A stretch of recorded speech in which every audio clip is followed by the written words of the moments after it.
there is a speculation that COVID-19 was a deliberate biological warfare strike, Pearl Harbor, if you will. And the way the Chinese PLA has been acting aggressive, people are speculating that they had foreknowledge of what was coming, and it is like virtually exploiting in the wake of a biological warfare strike. And it's not all that hypothetical. If you read Chinese military literature, their strategic literature, they have been talking of weaponizing the biological virus, right? Dr.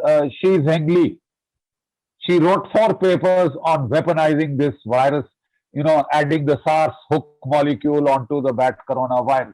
89 species of bat coronavirus had been studied with the Americans in this thing. Now, the Wuhan wet market, from where they are saying it's a natural outbreak, I'm told has no bats sold there. And this has come from the bats, right? It is a bat coronavirus. It's a novel bat coronavirus. And those bats nearest are found around Nanjing, the sledgehammer bats, the huge bats from which this has come. They had purchased which is an antidote to this, before this virus started. Before this virus started.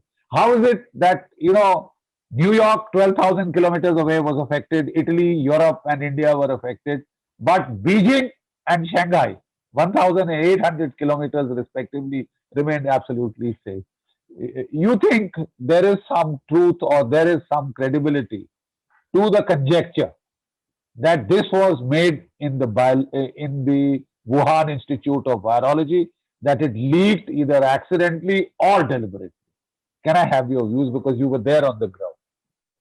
Yeah, so I think that obviously, I think the virologists know best, the people who studied the virus. And from what I have read, I think the consensus seems to be that the virus, in terms of its structure, from at least what I understand, what American virologists are saying, is that it was something that was naturally occurring because of the fact that it was very similar to what they found elsewhere.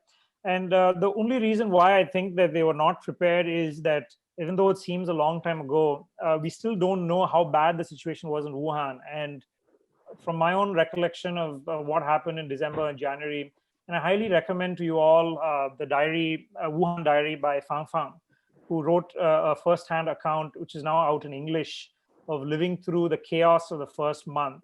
So I think they were quite overwhelmed in Wuhan, and it doesn't seem to me that they were well prepared in advance. But saying that the virus is natural obviously doesn't answer the question of where it came from, whether it was something that they were studying, whether it was something they were studying and got out from the lab. Frankly, we don't know either way. I think the two realistic scenarios, whether it was something they were studying and it got out, it still doesn't mean it was a created virus.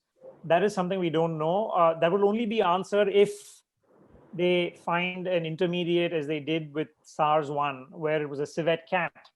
So here again, from what I've understood from American virologists, they think it jumped from an intermediate, whether it was a pangolin or some other animal. And I think until they conclusively find out what the intermediate was, I think these speculations and theories will go around. But my own sort of views on this, if I had two views on this, the first is that from the bumbling reaction that they had in Wuhan, and the fact that a lot of interviews I've read with Chinese doctors in Wuhan hospitals who were really caught unawares and were trying to figure out what this thing was, to me, it seemed like it was something that they were not prepared for. And the second thing, in terms of how the rest of China handled it, which is a question I get asked a lot, was there some miracle secret drug that they had? That I think the answer is quite simple. And it's something that you saw in a lot of East Asian countries, which is Wuhan. By the time Wuhan locked down, about 5 million people had left Wuhan, of which I think 90% went internally within China, 10% went overseas. And obviously the overseas impact was far greater than the domestic impact. And I think that my own guess would be that there were cases in these cities. They undercounted them, so don't really go by the numbers at face value. There were certainly cases in cities outside of Wuhan and Hubei, including Beijing and Shanghai. There were cases. So the Chinese official numbers are to be taken with a few grains of salt. But I think that even though they were official cases, there were outbreaks in these cities. I think they were able to contain them only because of a very aggressive 3-month lockdown, which was far different from the lockdown that I experienced in India, in Chennai. It was a real aggressive lockdown where people literally couldn't leave their homes. You had a designated family member who was allowed to go once a week to buy groceries, and that's it. It's not that anybody could step out of their homes.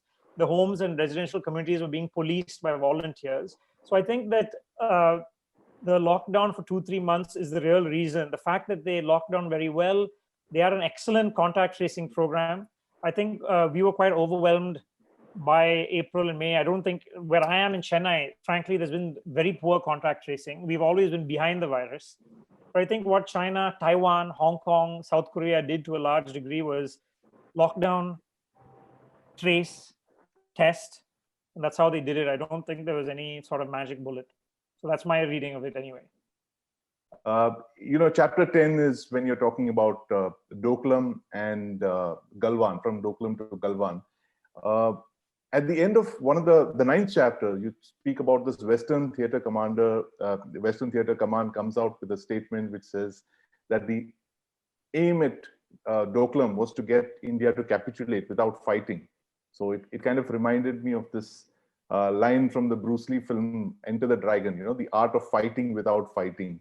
Now, that's something that we've seen in Ladakh as well. The kind of mobilization that we've seen, the pattern of mobilization from people who've studied it, seem to suggest it's more of belligerent war avoidance is what they've called it, rather than actual, military intent to move across the border. How much of this is part of Chinese military thinking? I mean, have you seen this in other conflicts, in other standoffs as well? This other than war situation, this, posturing without actually resorting to, military operations. Thanks so much, Sandeep, and good to see you. We were in the same office, as for those of you who don't know, and we did a lot of stories together.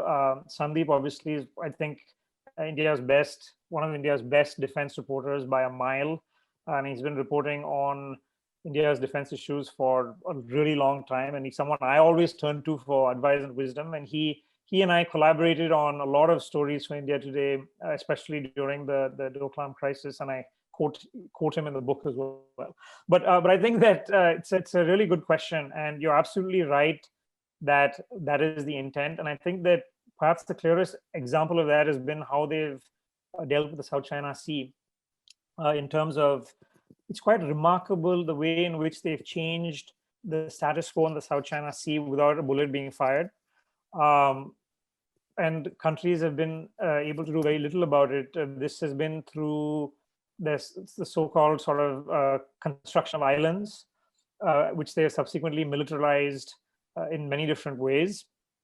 And they have literally changed the facts on the ground without firing a shot and avoiding conflict. I think that has been in the intent along the boundary as well. That was exactly what was happening in Doklam, as well as I, in terms of the way they were carrying out construction and trying to effectively unilaterally change the situation on the ground. I think they were taken aback by the fact that India stepped in and did embarrass them to some degree. And there were questions being asked in China back then. And I think we're seeing that elsewhere on the line of actual control now with what they've done, starting in Galwan Valley, which was to push up to their own perception of the LAC just overnight, literally doing it overnight, even though there's been a system in place since 1993 and even beyond, where we both recognized mutual differences of alignment. And we came up with the pattern to regulate behavior within these differences of alignment. But overnight that changed. I think they were taken aback to some degree by India's response. I don't think, as you rightly said, I think it was a case of trying to mobilize and change the facts on the ground without conflict. And I don't think, from my own views, I don't think what happened on the night of June 15th was something that was planned in the sense of having casualties. I think that they were, if you go back to it, obviously, as well as I do, it happened during the process of enforcing disengagement. Both were in talks. And it seemed to me that the Chinese game was continuing talks with India on the one hand, while on the other, not really disengaging and actually beefing up the position on the ground. So the entire incident on June 15th, as you have reported as well, happened over a difference in Chinese refusal to agree to what was agreed in the talks, which is something is still going on after God knows how many months. I think that is absolutely the intent. And the big challenge now India faces is, how do you respond to this? Because neither side wants to go up the escalation ladder. I think what India did in the end of August is one possible way out of this, which is to do the exact same thing. So at least now we have something to bargain with. And it seems to me that how we go out of this, it seems to be three possibilities. I think now that actually India has something to bargain with as well, given that we have occupied all those heights south of Pangong Lake, it's now a question of who moves from where and when. I think best case scenario, they agree something at the next few rounds of talks. But I would agree with your assessment, which I highly recommend to everyone. Sandeep has done a fantastic story on how both sides are preparing for winter and winter stocking, which leads me to think this could be a long haul. And I think the third would be a worst case scenario where you have an unintended escalation, as happened on June 15th. It would go either way, but I think probably we're in it for the long haul. Thanks, Ananth.